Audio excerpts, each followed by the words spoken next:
Gengsian Pak. Iya Mas. Kalian Pak Tanung nggih. Leres. Dalemipun pundi Pak? Candi Winangun. Winangun. Pakem. Candi Winangun Sardono. Sardono. Asli. Tanung nggih. Nek menawi yuswane pinten Pak umur? Alhamdulillah saiki 52. Nggih. Pengen ngobrol-ngobrol mawon Pak. Dadose kan wonten informasi nek jenengan niku riyen peternak ayam nggih. Peternak ayam terus kemudian kok tiba-tiba saged pindah ke dunia pertanian ngoten niku pripun? Nah, dari awalnya tuh coba-coba. Nggih. Kalau mau langkah usaha yang pertama punya satu udah berbagai macam saya tuh udah apa ya? Sudah saya coba Mas. Nggih. Mulai dari guru bantu untuk SD di daerah di Kalimantan. Oh, pernah teh. Iya, terus merantau. sampai jadi pembantu guide untuk guide sampai yang belum lama ini sampai jadi penjual burung, Nggih, peternak nggih, burung. peternak burung. Akhirnya beralih lagi juga ke peternak ayam. Nggih. Nah, yang menjadi ketertarikan saya di pertanian awalnya cuma coba-coba, saya coba sering lihat sana, lihat sini. Kok kelihatannya kok prospek. Oh. Nah, akhirnya saya kan belajar dari teman-teman. Modalnya pertama juga hanya modal mata dan telinga, dan modal hanya tanya-tanya. Iya. Nah, setelah saya pikir, saya amati, ternyata pertanian itu kok sangat menjanjikan. Menjanjikan gini, kalau dihitung dari modal itu tidak perlu terlalu besar. Oh, ada.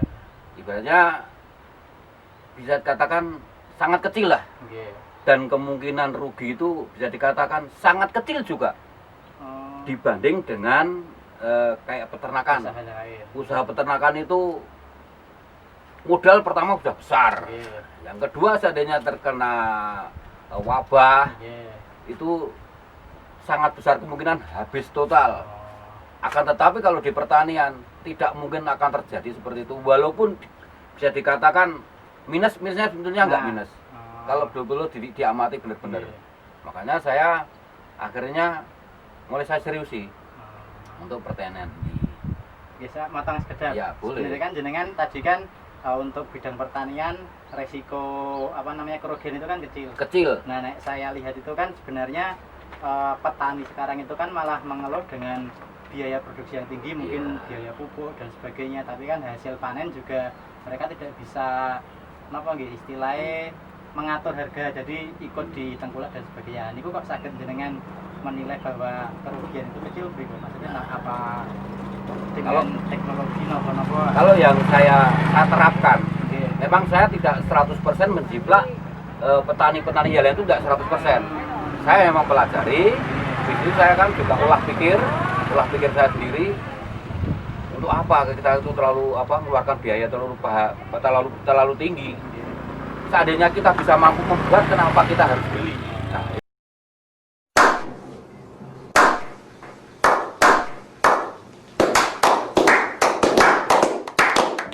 akhirnya saya kan mengolah seperti itu. Saya lihat potensi yang bisa dimanfaatkan oleh petani itu kan banyak Mas. Di sekitar kita ya. Banyak sekali ternyata saya pelajari itu ternyata banyak, dan ibaratkan rupiah yang kita keluarkan hanya kecil. Bisa, sangat bisa. Jadi mengapa saya kok akhirnya fokus ke situ? Dari bibit Iduana sangat murah sekali. Terus habis itu untuk seandainya kalau kita masih muda, ibaratnya nyangkul ya sedikit-sedikit, tapi akarnya sudah selesai, masih bisa. Yang kedua, pemupukan itu kan tanaman itu tidak terlalu, kalau yang kecil kan tidak perlu pupuk yang banyak, tidak perlu pupuk yang mahal. Yang penting kan kita itu mempelajari tanaman itu. Kalau yang kecil saya hanya ibaratkan seperti orang juga. Kalau tanaman kecil saya ibaratkan dengan bayi Mas. Jadi saya mungkin orang lain saya nggak tahu, tapi kalau saya pola pikir saya seperti itu. Karena tanaman itu kan makhluk hidup. Nah, kalau bayi aja kan asupan gizinya kan kecil sedikit, lain dengan orang dewasa. Cuman kadang-kala mungkin ada teman-teman yang lain yang penting pupukannya banyak, hasilnya cepat pertumbuhan. Kalau saya memang saya balik dan saya terapkan pola seperti makhluk hidup yang lain, seperti manusia lah. Jadi ya dari kecil ya sedikit dulu, nanti agak besar, baru tambah dikit. Saya berhitungan saya seperti itu pengamatan saya. Dari pengamatan sampai sekarang itu sudah sampun berapa lama? Saya untuk fokus ke pertanian ini kurang lebih saya ya 1,5 tahun lah. 1,5 tahun. Ya, ibaratnya belum lama gini. Belum, masih pemula. Gitu. Tapi sudah seperti itu. Masih pemula kalau saya. Kalau untuk lahan sendiri dengan total ini? Saya lahan sendiri ada yang satu itu kurang lebih 1.600. Terus yang di sebelah sana tuh kisaran 600 meter. Habis itu mulai sewa itu kurang lebih 2.000 meter. Memang saya merangkak Mas, memang saya pisahkan antara modal awal saya kerja itu, memang saya tidak mengeluarkan modal yang pokok untuk di rumah enggak. Saya mengeluarkan modal kecil. Awal langkah saya ke pertanian itu mulai tanam itu kan dari 600 meter lah. 600 meter itu cabai. Kebetulan saya fokus ke cabai Mas. Yang masih ya harganya walaupun tidak bisa bikin harga, tapi saya kok seneng. Dan kenapa saya tuh tidak gentar atau tidak mundur dengan harga yang murah? Saya enggak, karena saya punya prinsip saya, kalau kuota saya besar banyak, otomatis walaupun harganya rendah tetap dapat yang tinggi.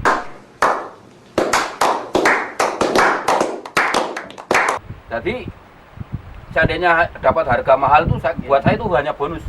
Jadi nggih, paling makin nggih ketemunya tetap wonten harga yang tinggi ya. Betul. Tetap ada ketemu sing wonten itu. Jadi hitungan saya tuh yang penting kalau pertanian tuh kuota dulu yang banyak, kualitas yang bagus.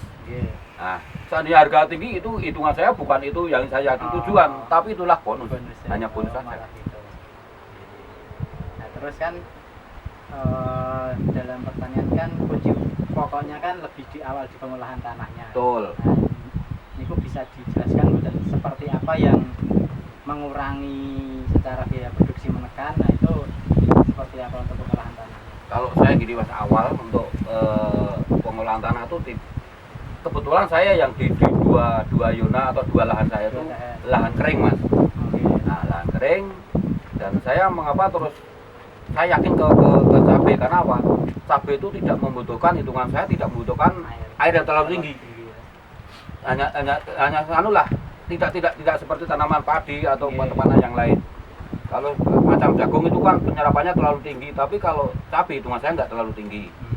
Nah, kalau pengolahan tanah saya memang tetap masih tengok sana, tengok sini, tengok sana. Akhirnya saya sinkronkan mana yang kira-kira saya cocok, saya yang cocok gimana. Nah, saya lihat yang penting apa itu tanah hamparan. Kalau udah pokoknya biasalah. Itu di garuluku lah, kalau orang kampung bilang garuluku, dibajak.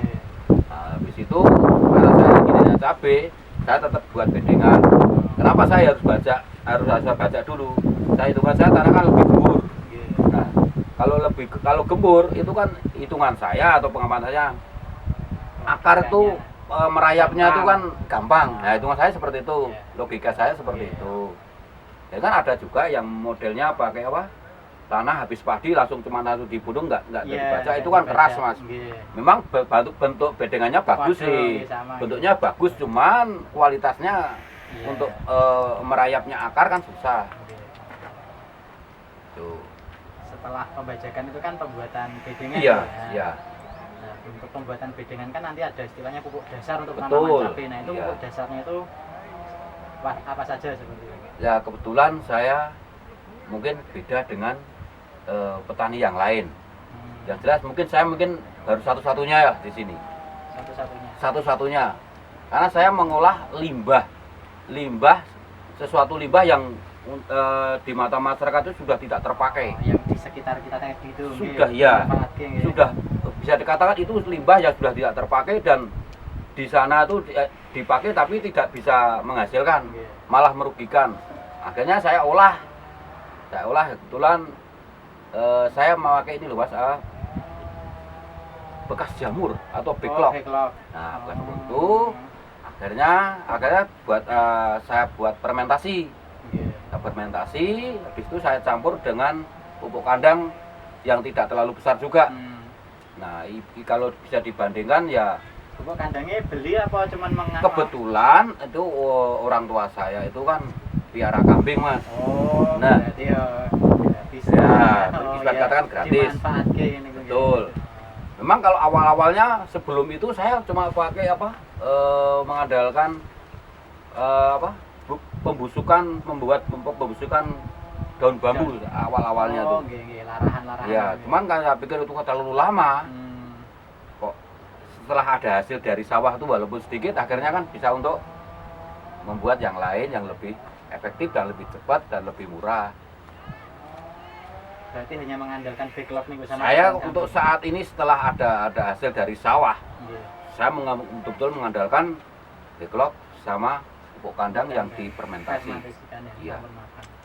Konten penambahan yang lain, bahan-bahan yang lain. Nah, penambahannya sebenarnya mas sedikit Mas. Saya tambah pakai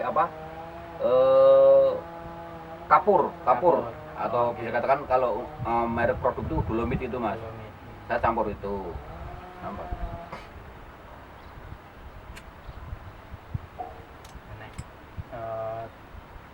Saat ini kan jenengan sek nanam apa?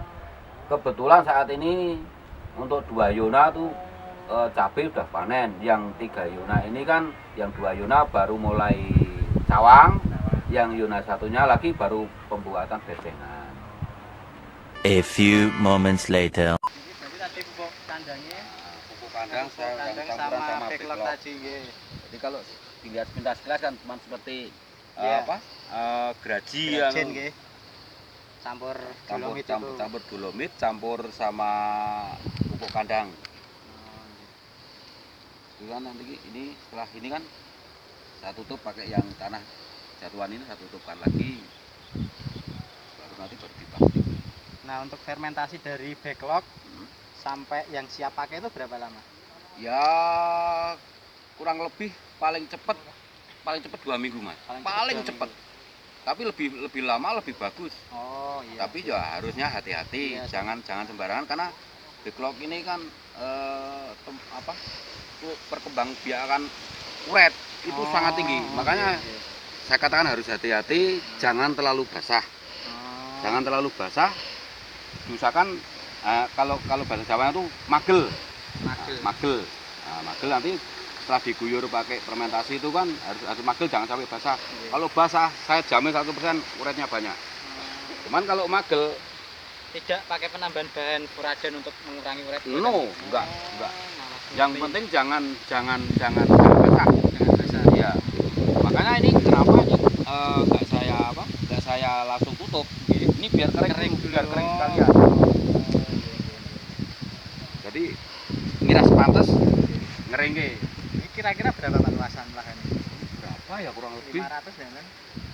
Antaran. Sepertinya ya ada lah Mas kalau 500 Mas.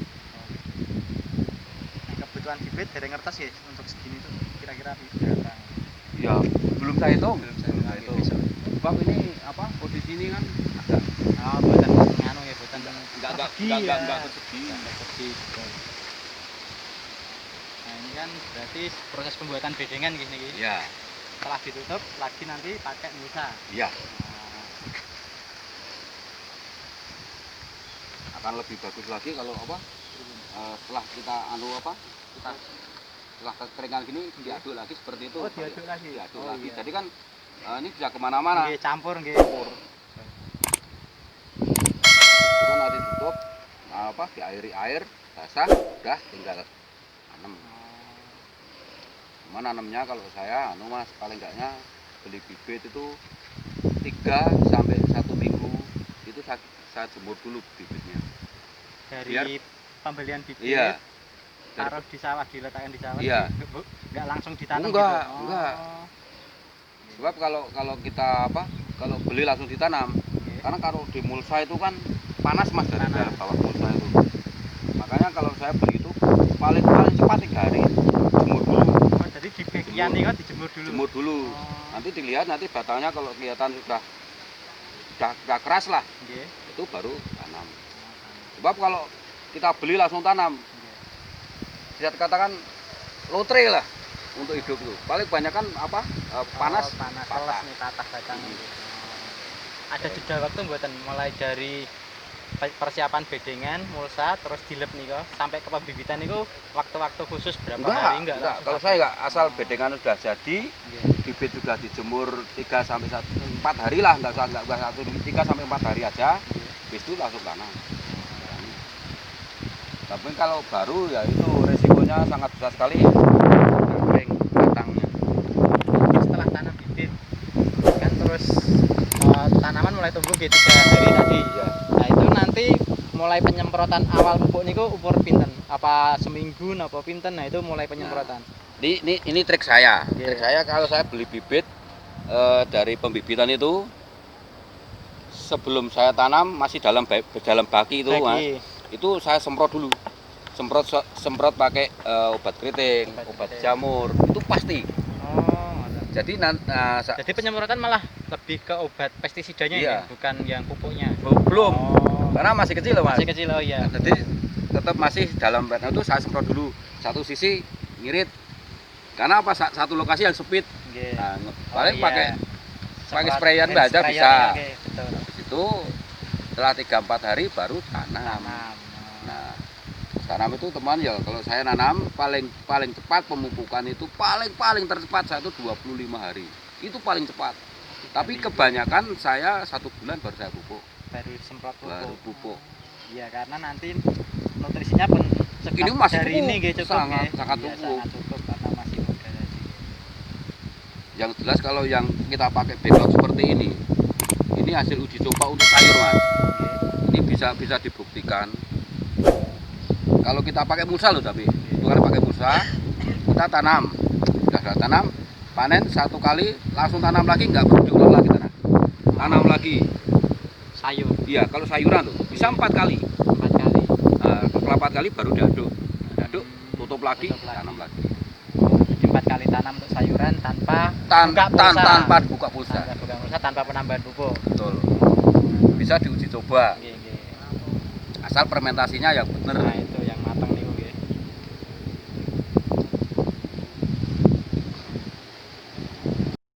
Agak lebar, Mas. Saya nggak mau terlalu rapat. Saya kalau sana paling rapat 60 cm. Itu paling rapat, tapi biasanya saya pakai 70.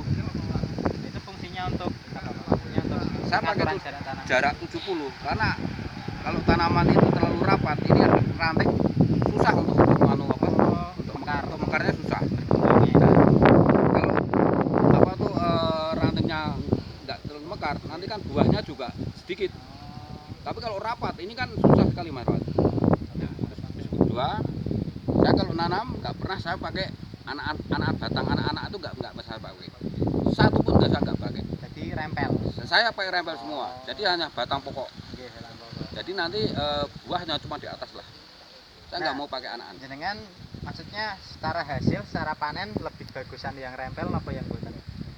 Saya mencoba, saya berani misalkan coba itu lebih bagus tetap yang rempel. Rempel gitu. Oh, berarti ada anggapan kan beberapa wonten anggapan ta nek radi rempel ki udangnya akeh marahi gitu. Ternyata kan tetap seperti orang lah. Nggih. Maka saya wong tua ngopeni ngono. Itu kalau saya seperti itu. Kalau jarak agak lebar itu jelas ranting buka, padahal ngereboko. Nah, terus kalau pakai banyak, ini biasanya menang cuma di awal. Kalau yang nggak rempel, menang di awal paling cuma 1 sampai 2 kali. Habis itu pun buahnya cuma kecil-kecil. Hanya kuat banyak cuman kecil-kecil. Cuman kalau batang satu itu buahnya besar-besar. Menang bobot dan buahnya lebih besar. Dan pohonnya juga lebih awet. Pohonnya lebih awet. Terus kebutuhan bibit untuk satu lubang tanam kan ada beberapa yang 2 bibit, satu jenengan. Kalau saya kebetulan pernah dari buat dua lubang dalam jangka waktu dekat-dekat gini, ternyata nggak maksimal. Nggak maksimal. Saya karena mengatakan nggak maksimal karena siapa? Uji coba sendiri. Karena dengar cerita, wah kalau tanam banyak, hasilnya banyak mas. Ternyata itu bohong bagi saya. Sangat keliru. Tetap pohon satu tapi bisa mekar. Kalau dibandingkan kalau namanya 2 berdekatan gini, mau ngembang gimana? Iya, berebutan. Makanan juga. Jadi kalau saya tetap pohon satu, rempel, itu juga pengerutan ke bibit juga ya Pak. Kebutuhannya lebih hemat, hasilnya juga bisa maksimal. Terus nanti apa kalau musim mas, yang repotnya kalau pohon dua tuh nanti kalau kita mendapatkan musim penghujan, itu penyakit mas. Karena apa? Ini terlalu padat, sinar matahari nggak bisa nerobos sampai ke bawah. Nanti kan jamur itu kan berkembang, penyakit banyak timbul, mulai busuk batang, mulai kelayuan, terutama busuk batang, apalagi nanti patek. Musuh utama. Padahal kalau patek itu hitungan saya itu antisipasi yang bisanya. Kalau obat saya belum pernah menemukan. Kalau antisipasi saya yakin, tapi kalau orang mengatakan ini obat untuk patek, bohong bagi saya. Betul. Memang belum ada. Pembohongan publik kasihan. Ya antisipasi pateknya ya dengan cara itu ya. Kalau jarak tanam, matahari bisa masuk, tuh. Terus nanti penyemprotan jamur gak rutin tetap. Terutama musim penghujan. Kalau musim kemarau gini yo sangat tipis lah kemungkinan itu.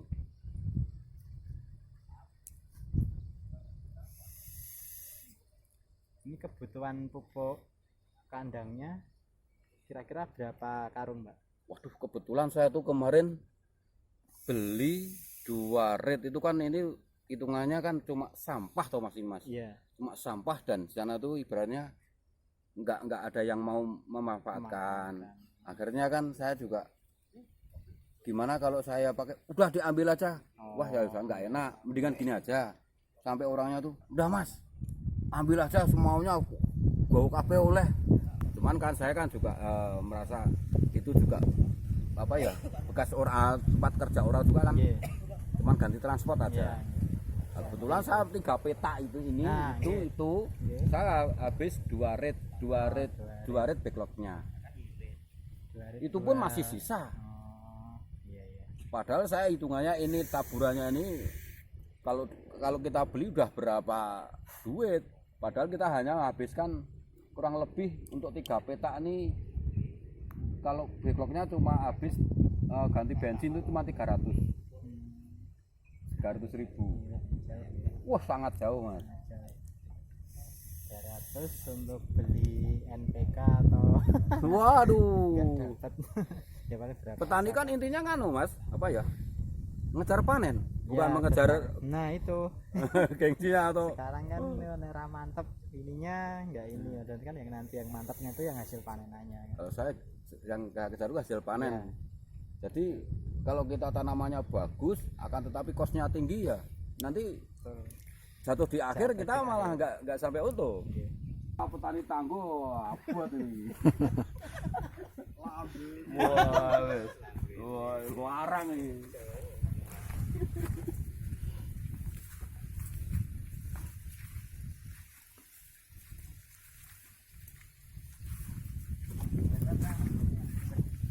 Berapa? Ini petak yang ketiga. Ini berapa puluh Pak? Jumlah bibitnya berapa? Ini kemarin saya beli bibitnya itu 1.250. Akan tetapi yang saya tanam kurang lebih 1.200-an. Sama yang di bawah itu? Iya, sama yang di bawah itu.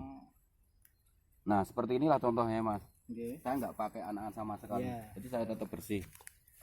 Dan kebetulan ini kan saya nanam tanggal 3 bulan ini. Oh iya. Bulan ini sekarang tanggal 29. 29. 26 hari 26 hari udah mulai kembang. kembang.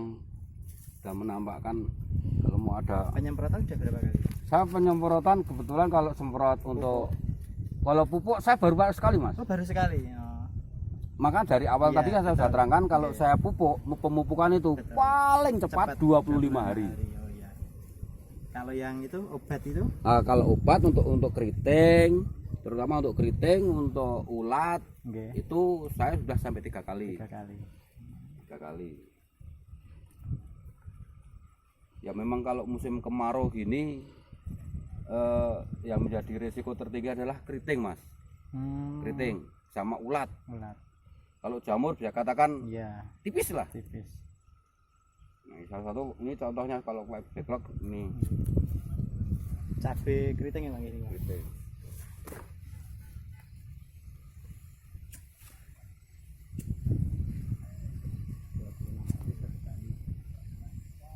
Ini kan agak tahan dengan air, Mas. Varietas ini. Varietas. Varietas yang ini khususnya ini memang agak tahan. Dan kebetulan ini kan apa? Pohonnya memang nggak bisa tinggi. Iya, kalau keriting emang rata-rata.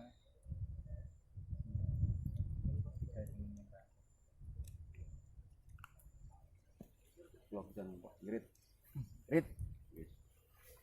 Ya, matur nuwun Pak Tanung sudah berbagi tentang informasi tentang pertanian, sudah diajak ke lahannya.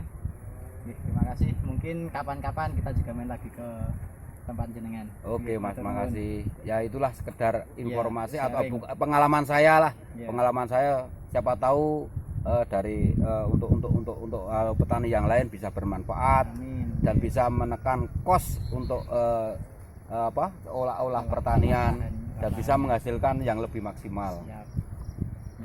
Terima kasih. Yuk.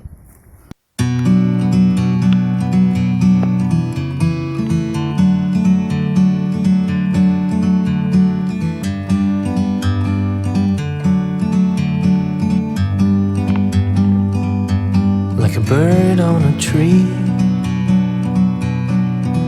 I'm just sitting here. I got time, it's clear to see. From up here, the world seems small.